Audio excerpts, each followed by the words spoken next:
My name is Derek Steinman. I'm the front of house technician for Everclear and the production manager for the Summerland Tour 2013. Everclear, live, Filter and sponge.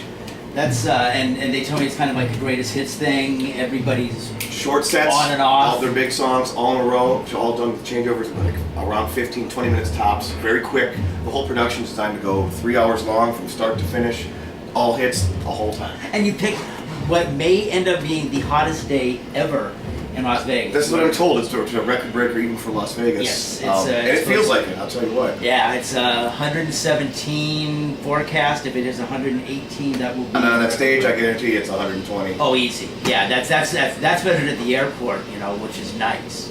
Yeah, comparatively, sure. Yeah. And we're down on Fremont Street. Have you worked down here before? I have. I've done Everclear shows here before with the big ceiling with all the lights, and all that stuff. And there's pretty fancy production, a lot of wow value. Yeah, it's kind of a whacked out place to be. And it's a street festival kind of fun. It is. It's kind of fun. How have you been with Everclear? About 13 years now. That's a long time. I've been around for a few days. That's all right. Now, and what did you do before that?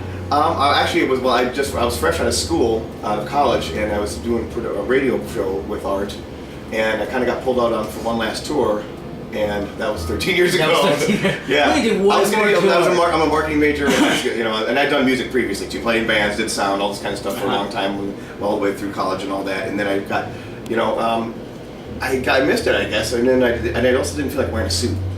There you go. I was on the way to the Men's Warehouse and decided, maybe I can do sound a little longer and we'll see how it goes. And that was quite a while ago. Very cool. That's awesome. That's very cool. This particular tour, you guys are sharing one front of house console, yes? I'm speccing from place to place, mostly profiles. The Avid stuff is as much as I can get. If not, sometimes I take a Yamaha here and there if I can't get it. Right. Or a Harry and Keith R72. I saw that as the monitor console. I have only seen iLife out on one other that was for house with neon trees opening for Maroon 5. Yeah, neon trees got that thing around, not even bring the control surface and just do it with an iPad. Right. On a flywheel. They literally have an iPad in just that rack. And apparently it goes well. I'm not quite that comfortable with it yet, but it does work quite well. The band's very happy with the monitors. And the control surface is tiny. Oh my God! You can carry that on. The case literally weighs more. It weighs 30 pounds. The whole thing. And my guy, we make jokes about using easy ups, and put it on there just to tease people, because it's so light and simple. The guys are amazed. I mean, it just, our monitor engineers taking care of 4 bands flawlessly every day. Off of that little survey, the kind of dates you guys are on is definitely PA du jour, so you've probably seen everything. I've seen everything out there.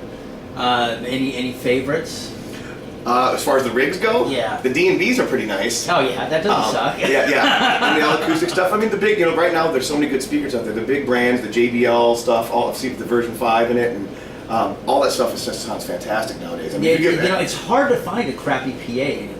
It really is. I mean, I can get ones that are not tuned all that well. Oh, absolutely. But the gear itself is pretty darn good across the major brands across the board. Their top end stuff is all very usable. When was the last time you walked into a venue and went, oh crap, I have to work with this? Yeah, no, I walk into a nice hang every day. In worst case, I'm just tuning and doing things. That's a bad. And how different is that from a decade ago? Oh God, we've been there all day tuning stuff and trying to do things and delays and all this stuff. Right. It's so difficult to do, and now the processing's so good and everything comes together so quickly. It's just sort of astounding compared to even like 5 years ago. It's that much better.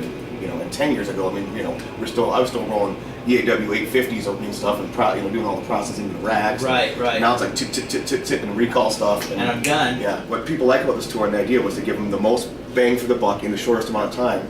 So who wants to be, especially an older crowd to some extent, who wants to be at a venue for 5 hours? Oh yeah. I want you to come in, you walk in, we're out of here 3 hours later, not much longer than a long movie, for instance, and you get a whole bunch of entertainment. And I'm able to do that because of the digital consoles and how easily the systems are controlled. Yeah, you couldn't have I couldn't have done that 5 years ago.